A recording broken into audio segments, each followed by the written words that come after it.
சுறுசுறுப்புடனும் முகம் பொலிவுடன் இருப்பதற்கு யோகாசனங்கள் பெரிதும் உதவுகின்றன. அந்த வகையில் ஆசன ஆண்டியப்பன் அவர்கள் இன்றைக்கு நமக்காக என்ன யோகாசனங்களை கற்றுத்தர இருக்கிறார் என்பதை கவனிக்கலாம். நிகழ்ச்சியில் முதல் பகுதியாக வரவிருப்பது நலமுடன் வாழ.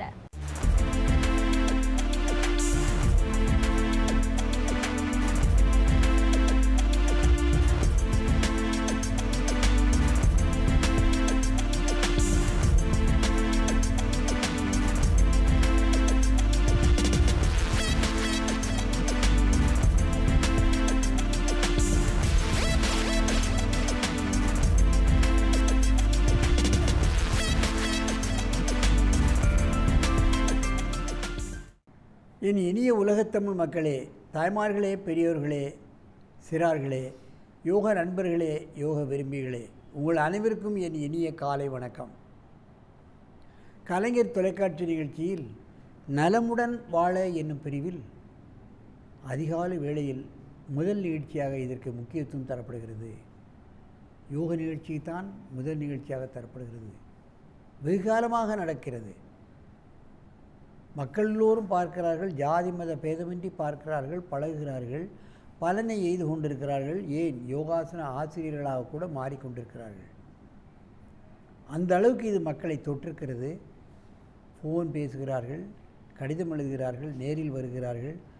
இந்த ஆசனத்தை பழகினேன், அந்த ஆசனத்தை பழகினேன், என்னுடைய ஏற்பட்டிருக்கின்ற பல்வேறு பிரச்சனைகள் நீக்கிக் கொண்டது, மற்றவர்களுக்கு கற்றுத்தந்தேன், அவர்களுக்கும் பல்வேறு பிரச்சனைகளை நீக்கி கொண்டிருக்கிறோம் என்று சொல்லும் பொழுது மிக்க மகிழ்ச்சியாக இருக்கிறது. அந்த நிலையில் இன்றைக்கு பாருங்கள், நமக்கு திண்டுக்கல் மாவட்டம் அச்சயா அகாடமி மெட்ரிகுலேஷன் பள்ளி கொசவப்பட்டியிலிருந்து, கிராமத்திலிருந்து மாணவர்கள் வந்திருக்கிறார்கள். 30 பேர் வந்திருக்கிறார்கள். அற்புதமாக ஆசனங்களை செய்து காட்டினார்கள். அதிலே துரைராஜன் 9ஆம் வகுப்பு, ஜெயராமன் 9ஆம் வகுப்பு உத்தித பத்மாசனத்தை செய்ய போகிறார்கள். என் அருமை மாணவர்களே, நீங்கள் இப்பொழுது உத்தித பத்மாசனத்தை மெதுவாக செய்ய வேண்டும். எங்கே செய்கள்?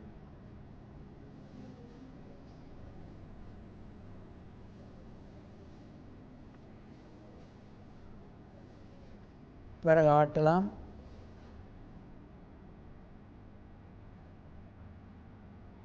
உத்தித பத்மாசனம் செய்த பின்பு இதை மாதிரி பாடியை முன்னும் பின்னும் ஆட்டினால் புஜபலம் ஏற்படும்.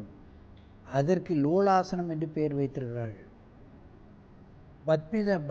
உத்தித பத்மாசன தொட்டிலாசனம் என்று கூட சொல்வார்கள். மெதுவாக இறக்குங்கள், நீண்ட மூச்சு வாங்கிக் கொள்ளுங்கள். இப்பொழுது பத்மாசனத்தை மாற்றி போடுங்கள்.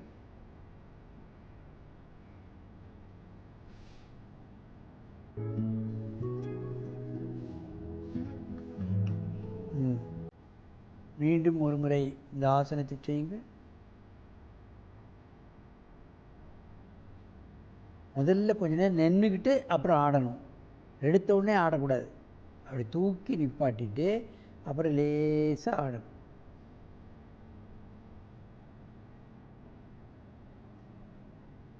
லோலாசனம். மெதுவாக இறக்குங்க.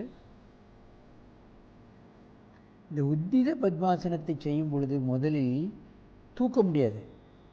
முட்டுக்கள் தரையில் இருக்க வேண்டும். அப்படியே தூக்கி முதல்ல பழகணும். அது மாதிரி செய்ப்பா. முட்டை கீழே வச்சுட்டு தூக்கு, பட்டைக்ஸை மட்டும் தூக்கு, முட்டு கீழே இருக்கட்டும். அப்படி பழகணும். முதல்ல ஆரம்ப கட்டத்தில் உள்ளவர்கள் தொடை கனமாக இருக்கும். இப்படி தான் முதல்ல செய்யணும். அப்டாமினல் ப்ரெஷர் கிடைக்கும். வயிற்று பகுதி இறுகும், மார்பகம் விரியும், கை பலம் பெறும், பந்துக்கண்ணு முட்டு பலம் பெறும், நுரையீரல் பலம் பெறும், ஹார்ட் பலம் பெறும். எத்தனை நன்மைகள் பாருங்கள். ஒரு சின்ன ஆசனத்தில் தூக்கி ஆட வேண்டும் என்ற அவசியமும் இல்லை, தூக்க வேண்டிய அவசியமும் இல்லை. இப்படி செய்தாலே பலன்கள் அதிகமாக கிடைத்து விடுகிறது. மெதுவாக இறக்குங்கள், நீண்ட மூச்சு வாங்கிக் கொள்ளுங்கள்.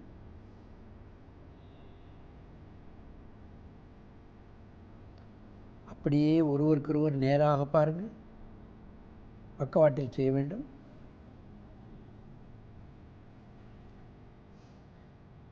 கொஞ்சம் பின்னமோ கை ஒரே மேட்டில் இருக்கும்.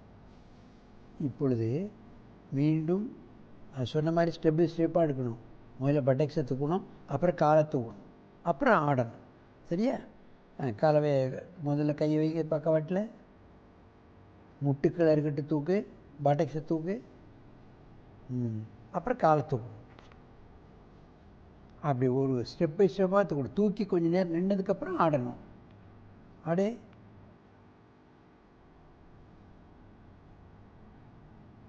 இதிலே வல்லவர்கள் என்ன செய்வார்கள் என்று கேட்டால், பத்மாசனத்தை இந்த கையை பக்கமாக திருப்பி விடுவார்கள், பத்மாசனத்தை அந்த பக்கமாக கூட திருப்பி விடுவார்கள். மெதுவாக இறக்குங்கள், நிமிர்ந்து மூச்சு வாங்குங்கள். இப்பொழுது பத்மாசனத்தை மாற்றி போடுங்கள்.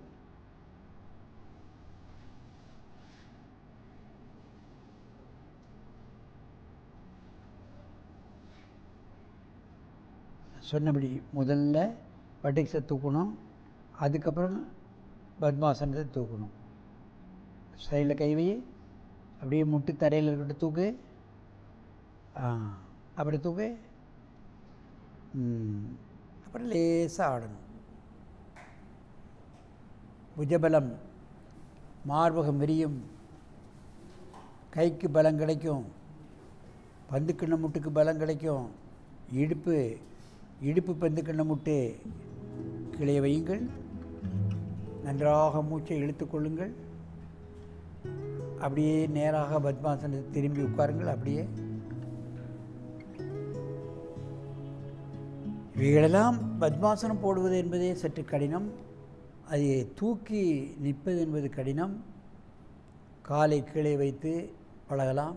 சுகாசனத்தில் பழகி, பத்மாசனத்தில் பழகி, அப்புறம் முட்டை கீழே வைத்து பழகி, முட்டை தூக்கி, இப்படி படிப்படியாக பழக வேண்டும். இதற்காக பக்கத்தில் 2 ஏதாவது உயரமாக வைத்து கூட அழுத்தி தூக்கலாம். அதற்காக பயிற்சியாளர் சதுரமாக ஒரு கட்டை வைத்திருக்கிறோம். அதை கையில் வைத்து தூக்கி கூட முடியாதவர்களுக்கு நாங்கள் அப்படி பயிற்சி கொடுக்கலாம். அந்த நிலையில் இந்த ஆசனம் பத்மாசனத்தில் நின்று கையை வைத்து இப்படி தூக்குனாலே அப்டாமினல் ப்ரெஷர் கிடைக்கும். அன்னமய கோஷம் சரியாக இயங்கும், பிராணமய கோஷம் சரியாக இறங்கும். அதைத்தான் கவனத்தில் கொள்ள வேண்டும். இது போன்ற ஆசனங்களை காலையிலே ஒரு 5 நிமிஷம் 10 நிமிஷம் பண்ணிட்டு போயிட்டே இருக்கலாம்.